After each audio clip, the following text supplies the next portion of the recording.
Imagine dominating your entire life, making it to the absolute precipice of the NBA draft, and looking a guaranteed multi-million-dollar professional contract right in the face, and then saying, no thanks, I'm actually not ready yet. It goes completely against the grain of, like, everything we know about modern sports. I mean, the culture dictates that you take the money the absolute second it's on the table. Right.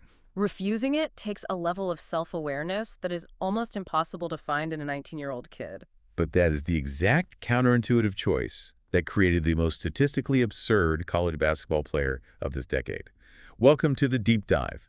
For you listening, today is June 23, 2026. Draft day. Exactly. And the Philadelphia 76ers just selected Alabama guard Labaron Philon Jr. with the 22nd overall pick in the NBA draft. We have pulled together a massive stack of sources today. We really went everywhere for this one. We did. We're looking at advanced analytics from Draft Baller, Amazon S3 tracking stats, deep-cut local Alabama news features, hours of YouTube play-by-play tape.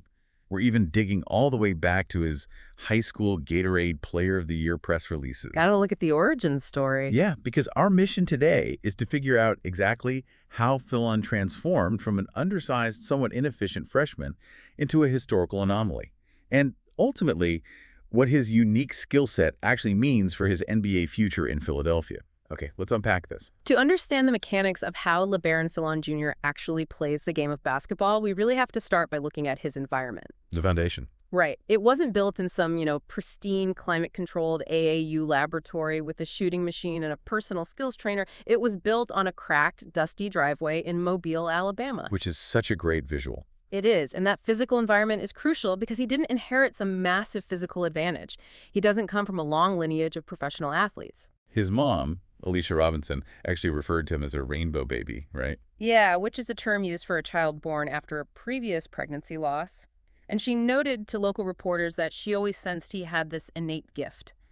But neither she nor his father possessed any high-level sports background to really guide him. So he isn't the son of, like, a 7-foot NBA center who was genetically predetermined to just dominate everyone. Not at all. His training ground was these unstructured, highly physical family games on uneven concrete.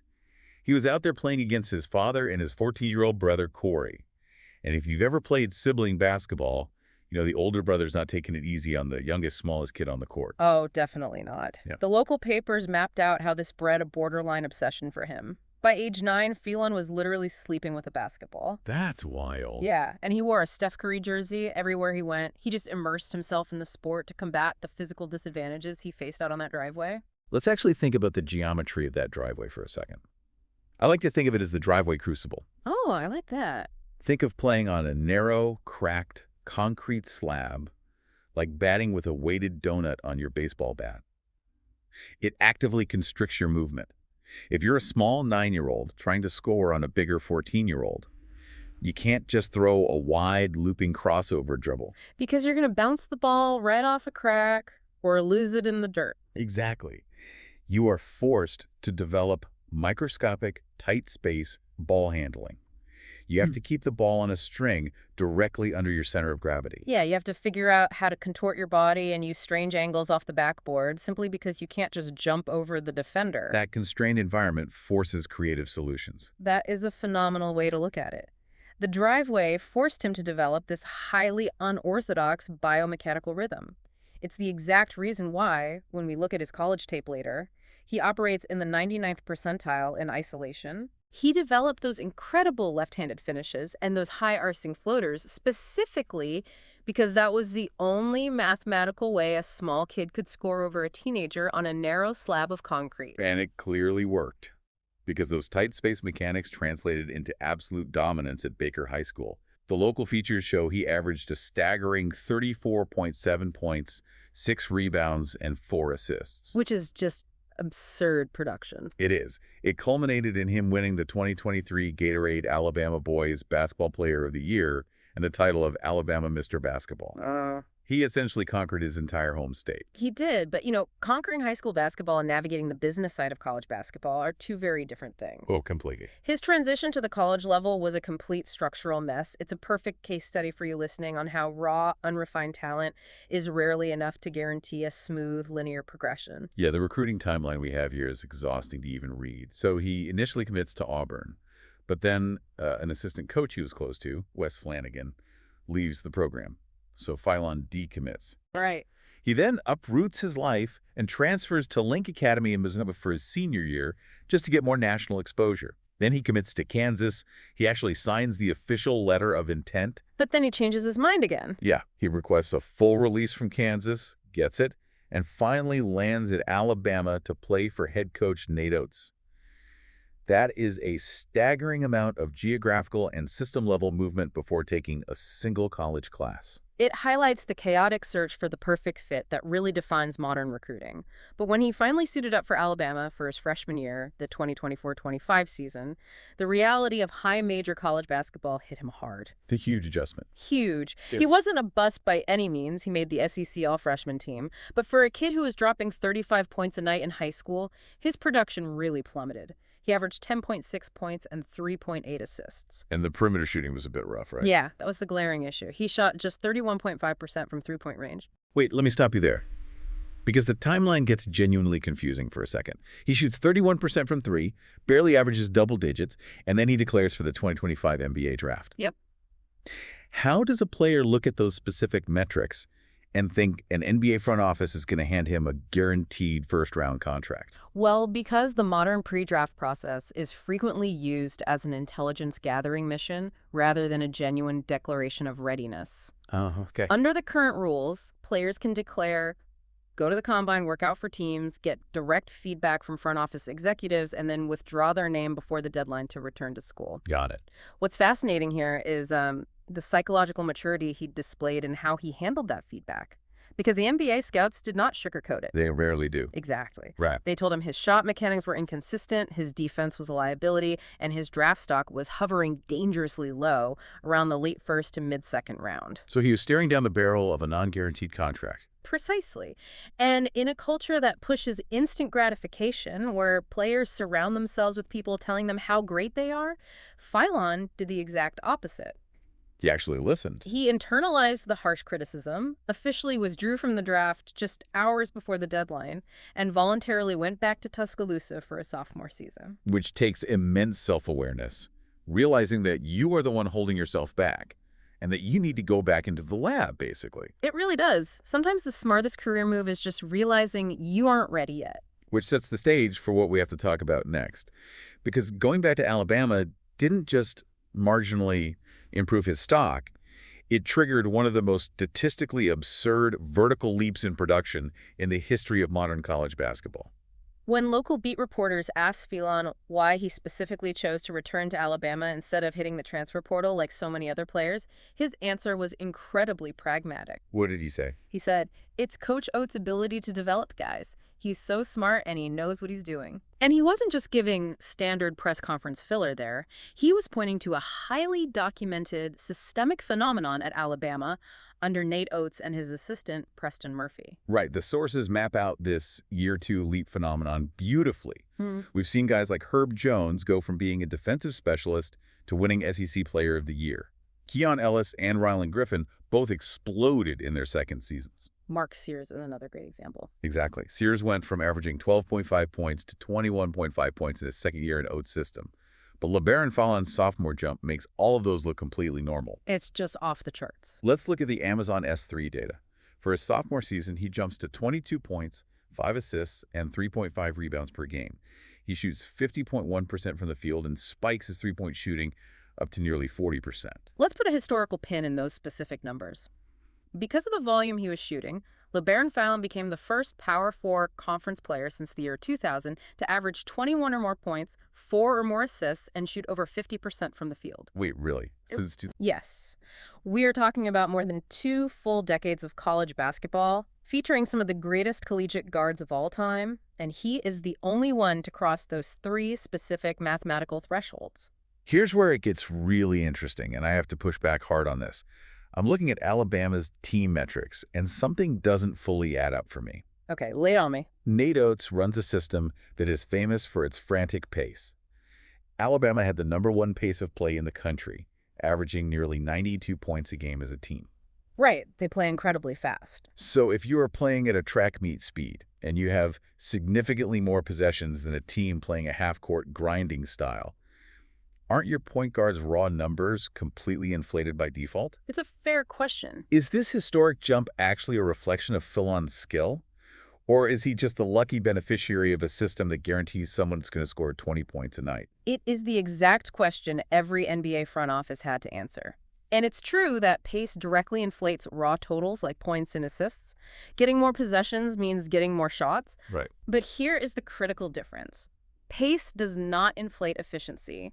In fact, playing at a chaotic 92-point-per-game speed usually destroys efficiency. Because things get sloppy. Because guards end up taking terrible rush shots in transition before the offense is even set. They're just like jacking up the first available look. Right. But Philon took over 10 three-point attempts per game while operating at that chaotic speed and still shot 50.1% from the field overall. You cannot fake a 50% hit rate on high volume no matter how fast the system is. That makes a lot of sense. He wasn't just getting more bites at the apple, you know? Yep.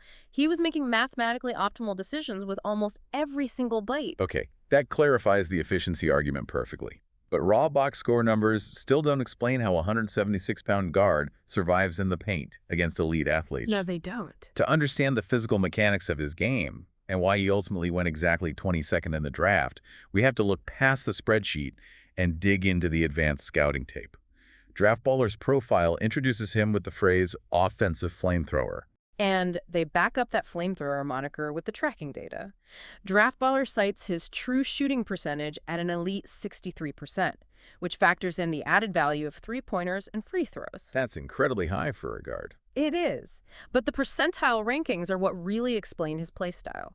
The S3 tracking data, which uses cameras in the arena to map player movements 25 times a second, shows that Philon ranks in the 99th percentile in isolations. Wow. And the 94th percentile as a pick-and-roll ball handler. Let's break down what that actually looks like on the floor, because the YouTube play-by-play tape is just mesmerizing. When you watch him operate at the top of the key, it looks like he is manipulating time. He really does play at his own pace. He has this massive 6 foot, 6¼ inch wingspan on a very slight frame.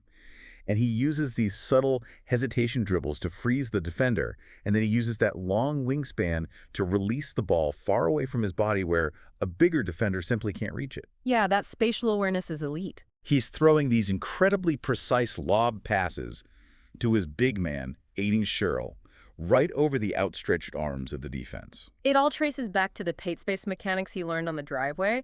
He doesn't need a runway to accelerate. He just needs a sliver of an angle. And the pinnacle of this was the mid-February game against Arkansas. It was a double overtime, absolute bloodbath. You watch the tape of the final 5 minutes, and everyone on the court is exhausted. Heavy legs everywhere. Exactly. Yeah. But Philon is out there orchestrating every single possession. He plays 41 minutes. He drops 35 points, dishes out 7 assists, and practically wills Alabama to a 110-115 win. Just a masterpiece. And he carried that exact momentum into March, averaging 24.3 points and 7.7 assists through 3 games to drag the team to the Sweet 16. We also have clear empirical evidence of his structural value to the team by looking at what happened when he wasn't on the floor. Oh, the Yale game. Right. In December, he missed a non-conference game against Yale with a minor thigh and groin issue. And without him, the entire geometry of Alabama's offense completely collapsed. They just looked lost. He didn't have a player who could effortlessly break down the first line of defense without a screen. The spacing completely vanished.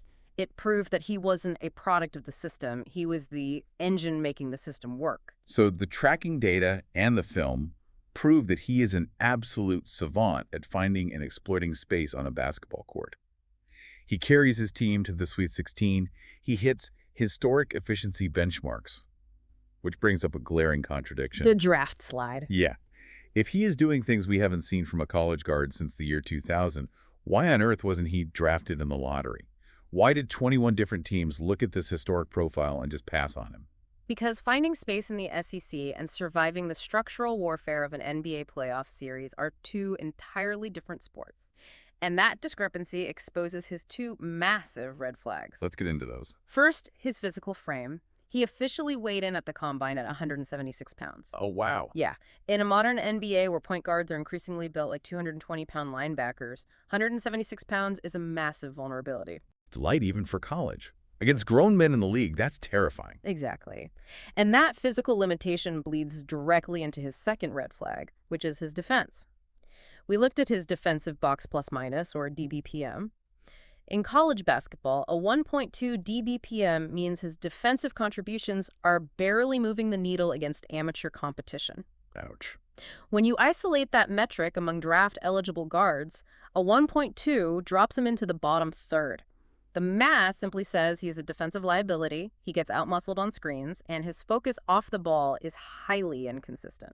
CBS Sports actually built their draft profile around a comparison to Lou Williams. And functionally, I mean, that makes a ton of sense. It's a very accurate comp. Lou Williams is arguably the greatest bench scorer in NBA history, a guy who won Sixth Man of the Year 3 times.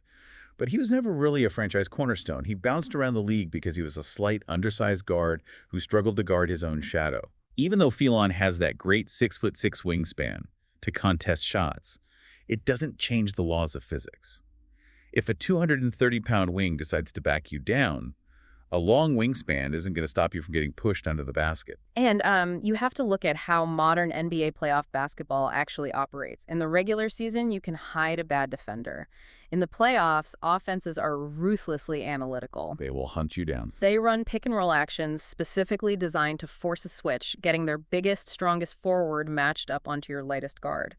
If you weigh 176 pounds, you become the target of a surgical attack every single possession down the floor. You essentially become unplayable in tight games. That specific fear of playoff unplayability is why a guy with historic offensive metrics slides all the way out of the lottery and down to pick 22. Which brings us to the actual draft night and his fit with the Philadelphia 76ers.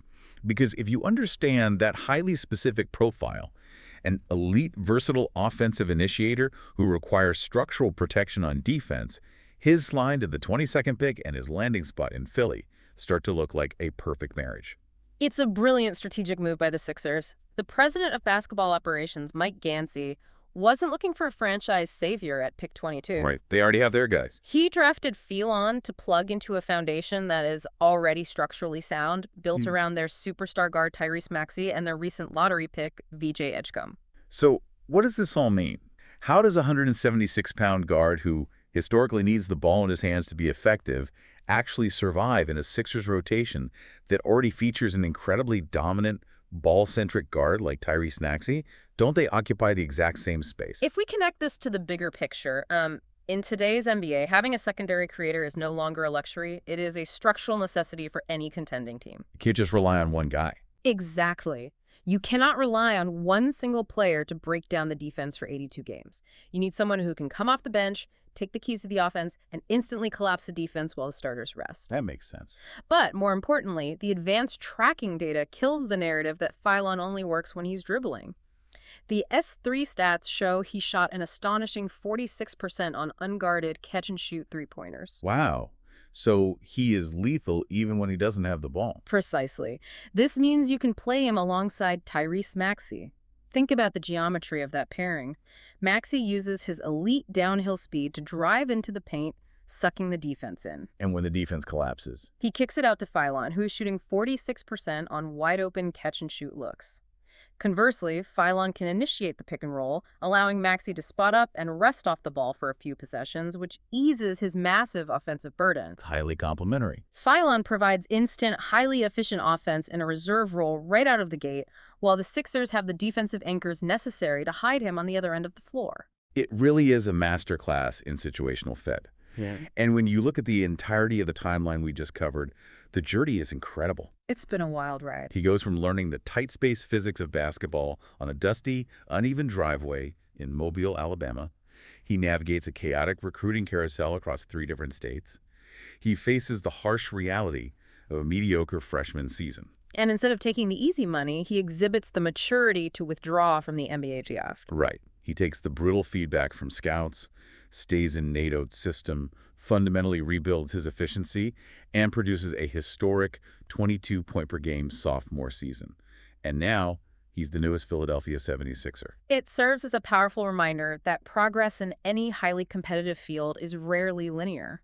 We have this pervasive myth that elite talent operates on a rocket ship, just shooting straight to the top without friction. But that's rarely true. But Labaron Philon's story shows that his success wasn't engineered by avoiding friction.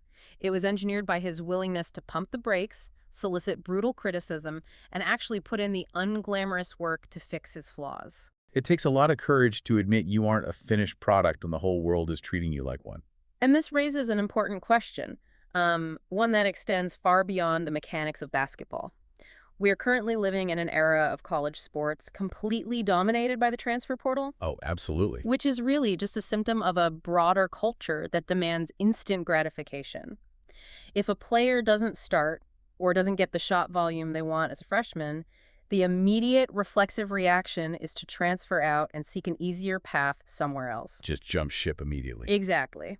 But does Labaron Philon's story prove that we have it entirely backwards?